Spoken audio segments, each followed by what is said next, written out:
At my sister's baby shower, she clinked her glass. To the people who always support, even if they're not cut out to be real parents themselves.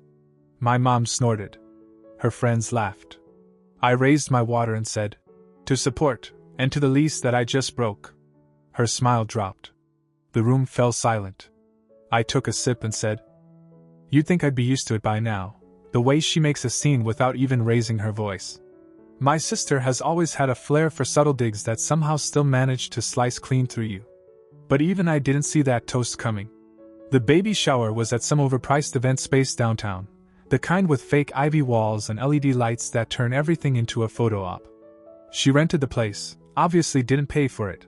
I'm guessing our parents chipped in. I had my son with me, which was already one strike against me in her book. He was wearing basketball shorts and a Minecraft t-shirt, which, apparently, wasn't photo-friendly. I saw her give him that look when we walked in. I kept to the back, letting my son play games on my phone while I tried to avoid getting pulled into small talk with women I've never met but who somehow knew everything about my sister's pregnancy journey. They all had matching gift bags and manicured nails. My gift was practical, a box of diapers, size 2, and a Target gift card. Nothing flashy, but something she'd actually use. I noticed she didn't bother opening it during the presentation part. Everything was fake smiles and squealing until she got up to give her thank you speech. She stood in front of the giant balloon arch, holding a glass of sparkling cider. Her husband stood behind her, doing that awkward supportive smile he always has when he's not sure what she's about to say. Then came the clink.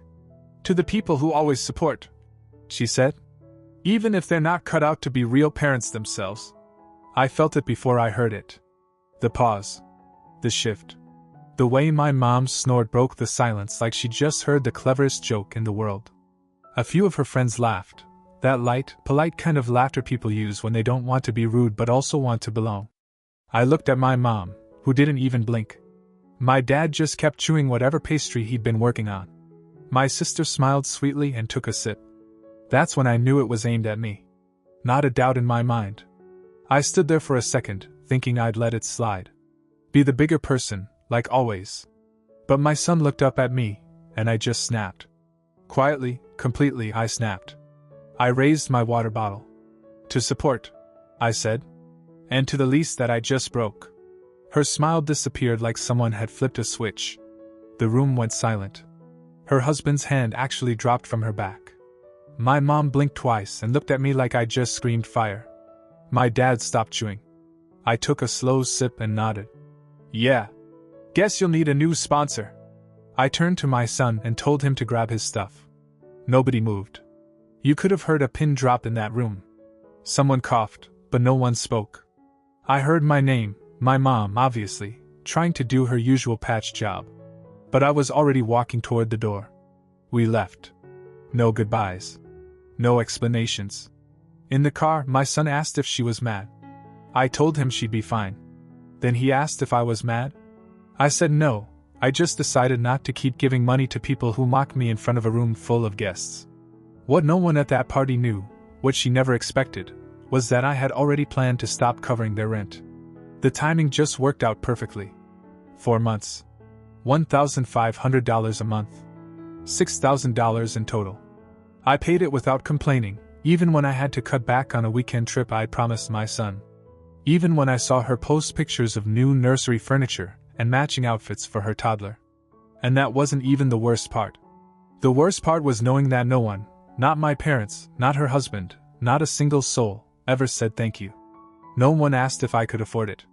No one asked if I needed help with my own bills. I was just expected to pick up the slack, like I always do, because I'm the one who doesn't have a family to support. As if my 10-year-old son doesn't count. As if being a single dad isn't real parenting because I don't have the aesthetic she posts about on Instagram. But sure, I'm not cut out to be a real parent. So yeah, I made it real. I ended it then and there.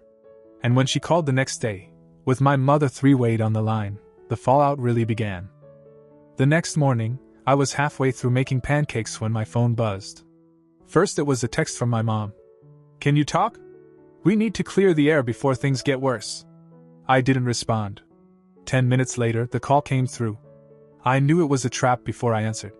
My gut told me not to pick up, but I did. Maybe part of me still wanted to believe they'd try to understand. My mom's voice came first. Then my sister's. She didn't even wait a beat. "So you're just going to humiliate me in front of all my friends and then ghost us like nothing happened?" I let the silence stretch until she said my name 3 times. Then I answered. "No more rent. You crossed the line and I'm done." She launched into one of her signature spirals. "You're overreacting, it was a joke, we were all having fun, you're ruining a happy time."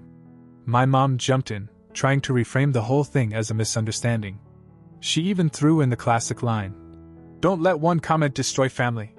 One comment. That one comment didn't just appear out of nowhere. That line came from years of her subtle digs and our parents pretending they didn't hear them. Years of being the afterthought, the backup plan, the support system they only remembered when something went wrong. And that comment finally exposed it in public. Now it was my turn to stop pretending. "You called me a fake parent," I said. "You don't get to make that joke and still expect my money. I've done enough." She got quiet for a moment. Then came the next move, the baby. She reminded me that there's a newborn on the way. That her toddler needs stability. That it's cruel to pull the rug out now. I could hear my mom in the background, whispering that I was being harsh. That I wasn't thinking clearly. That maybe I could at least help a little longer. Just until they find something more permanent. I told them I had already helped more than enough. 4 months. $6,000. I said I didn't owe them a fifth. I didn't owe them $1,500 more, or $500, or even $50.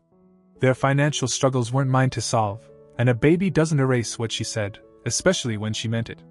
She started crying, or trying to, and said that I was abandoning her in her most vulnerable moment. But I didn't budge. That's when she got angry. Shifted to accusations. That I only ever did it to feel superior. That I never really cared, I just wanted something to hold over her. My mom tried to cut her off, but it was too late. The truth slipped out. And I laughed. I told her that from now on, if she wants to keep that apartment, she can figure it out with her husband. Maybe he can sell one of the designer diaper bags she bragged about online. Maybe mom and dad can finally step in. I said my piece, then I hung up. The next day, my dad called. He didn't yell. He just asked if I was really going to leave my sister, stranded, with a baby on the way. I asked him if he thought I was a real parent. He said nothing. That was all the answer I needed. By the end of that week, I had 3 missed calls from my mom, 2 from my dad, 1 long voicemail from my sister that started normal and ended with her screaming at someone in the background, probably her husband, and a text from an unknown number that just said, "You're really doing this to her?" Wow. So yeah? They were in full damage control mode. I didn't reply to any of it. Not right away. I wanted them to sit with the silence for a while. Normally I'd cave after a day or 2, feel bad, and send a "let's talk" message. But this time I didn't.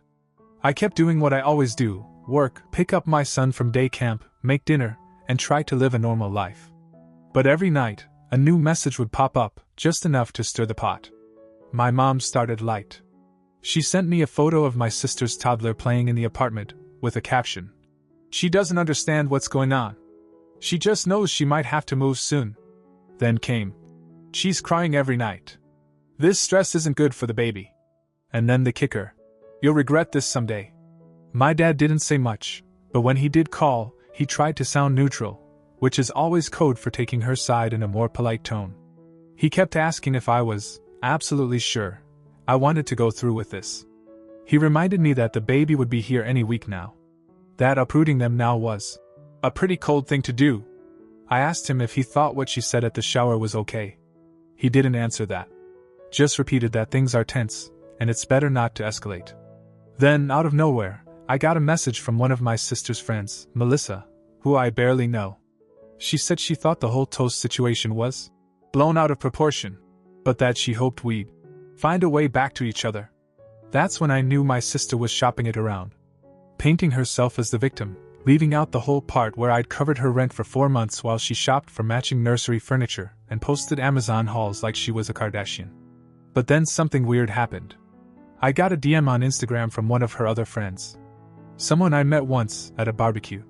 It just said, "Honestly? Good for you. She's gotten used to stepping on people and smiling while she does it." Hope you and your kid are doing okay. That one I screenshotted and saved.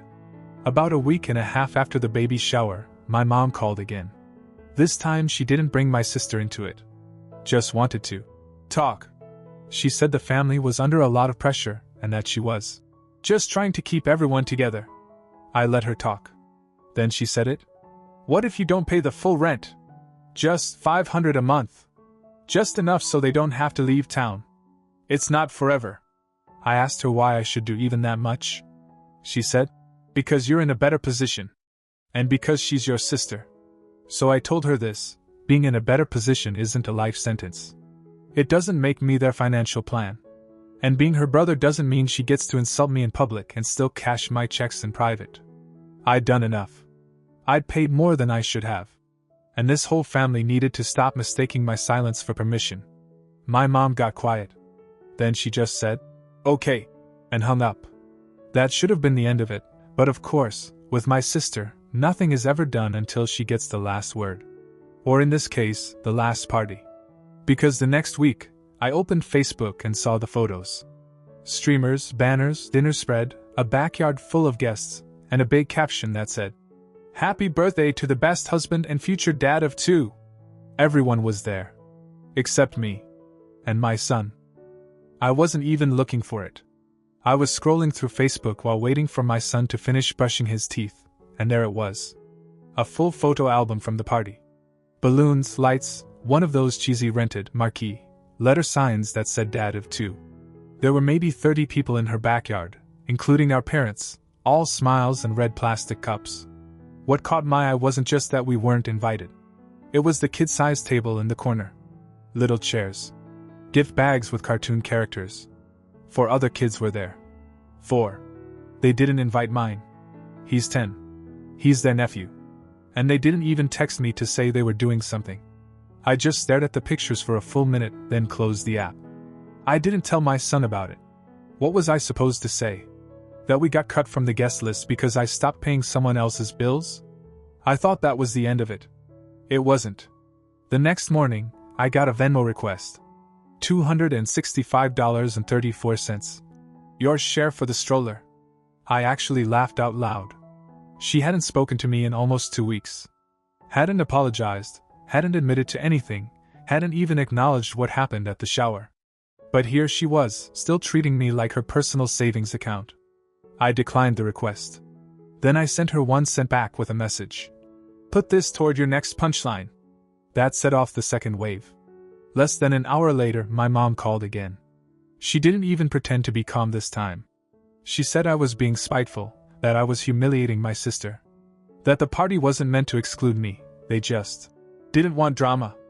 I asked if excluding a 10-year-old kid from a backyard barbecue counted as drama prevention. She didn't have a good answer. Then she switched tactics. Said my sister was hormonal. That people say things they don't mean. That I needed to stop punishing them. But that's not what I was doing. I wasn't punishing anyone. I was just done. My mom didn't get it. My sister sure as hell didn't get it. But I wasn't going to keep being their fallback every time they overspent or underplanned. They thought cutting me out of one party would make me rethink everything. Instead, it just confirmed how far they'd go to manipulate the situation. Later that night, my dad texted me. Just one line. She says she'll say sorry? Will you help again if she does? I didn't answer. I didn't even open it until the next day. And when I finally did, I didn't reply. Because I already knew what would happen next. A half-baked apology. A new promise. Another emergency. And then another Venmo request. 3 days after that Venmo request, I got a text that was supposed to be an apology. I'm sorry if what I said at the baby shower upset you. That was it. Not I'm sorry I said it. Not I was out of line. Not even I didn't mean it. Just that classic non-apology wrapped in soft words to make it sound reasonable. Sorry if I was upset, like my reaction was the problem, not what she actually said. I didn't answer. I wasn't surprised. Honestly, I was more surprised she waited this long to say anything. When I didn't reply, she sent another one. I don't want to fight anymore. Can we just move past it?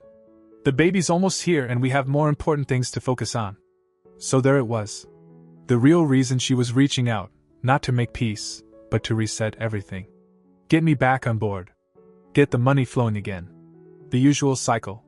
Blow things up, wait a little, then toss out a shallow, sorry, and act like nothing happened.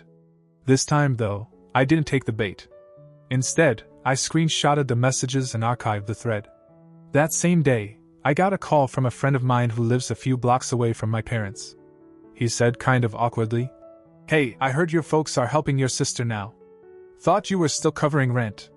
I told him I stopped. He just said, "Damn," and left it there. Turns out, my parents had stepped in. They couldn't afford the full $1,500 a month, so they were splitting it with someone else. Maybe her in-laws, maybe alone, I don't know. But they were doing it. Because of course they were. Because when she needs help, they make it happen. When I needed help years ago after my divorce, I got a long talk about bootstraps and budgeting. It was a weird moment. I should have felt relieved. I wasn't being asked to pay anymore. But what I felt was more like clarity. Like I could finally see the roles we'd all been playing in this family for what they were. Then came the birthday. This time, it was her husband's. A backyard event again. Huge turnout. My sister went all out, one of those inflatable movie screens, a food truck, drink station, and some local acoustic band playing in the corner. Someone posted a clip of it on Instagram, and my stomach dropped when I saw it. Not because we weren't invited. I was already expecting that. But because I saw my mom holding my sister's toddler, beaming like she was the proudest grandma on earth. And my dad, the same man who said they couldn't help any of us financially, standing next to the band, laughing with a drink in hand. Every family member was there. Even the cousin who lives 3 hours away. Everyone, except me and my son. No invite. No heads up. Nothing. It wasn't just about money anymore. It was a message. I had stepped out of line, and this was their way of closing ranks.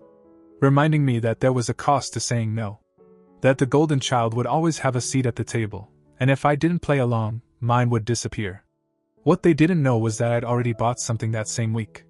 A used dirt bike. My son had been eyeing it for a while. It wasn't cheap, but it was in good condition, and I could finally say yes without worrying about whether his cousin's rent was due. I surprised him with it on a Friday after work. He screamed when he saw it, didn't stop smiling for an hour.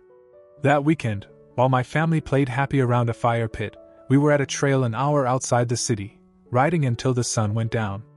I didn't need their party. I had peace. And a kid who looked at me like I was the coolest person in the world. For once, that was enough. 2 weeks after the birthday party, I got an envelope in the mail. No return address. Inside was a photo, one of those group shots from the party, printed like it came from a photo booth. Everyone was smiling. My parents, my sister and her husband, the toddler in her arms. Someone had written on the back in Sharpie, "You didn't have to make it this way." That was it. No signature. No explanation. Just a message that sounded more like a threat than anything else. I sat with it for a minute, then dropped it straight into the trash. Didn't even tear it up. Just let it fall. A few days later, I got another message, this time from my dad. Not a phone call. Just a text. "We're stretched thin. If you could do even $250 a month for a little while, it would make a difference." I stared at it for a long time. I didn't get angry. I didn't feel sad. What I felt, more than anything else, was done. Fully, finally done. So I called him. He picked up on the second ring. I told him, calmly, that I'm not sending a cent. Not now, not later. Not even if they lose the apartment. Not even if the baby arrives tomorrow. I told him this isn't about a grudge, it's about self-respect. That I had done my part, and it wasn't my job to keep propping up people who treat me like an afterthought. He said I was being cold. I told him that for once, I was being clear. We haven't spoken since. The calls have stopped. The guilt messages, the third-party nudges, the fake apologies. All gone. Like they finally realized I wasn't coming back. Not as the wallet. Not as the punching bag. Not as the silent one in the corner. And the funniest part? A week ago, I found out my sister's husband had to pick up a second job. They're still in the apartment, for now, but the tone on her social media has changed. Less curated, less smug. The big energy's gone. They're quiet. Meanwhile, I took my son to a baseball game. got him a new backpack for school. Bought us tickets to a fall camping trip we've been talking about for years. I'm not spending $1,500 a month, not even close, but I could.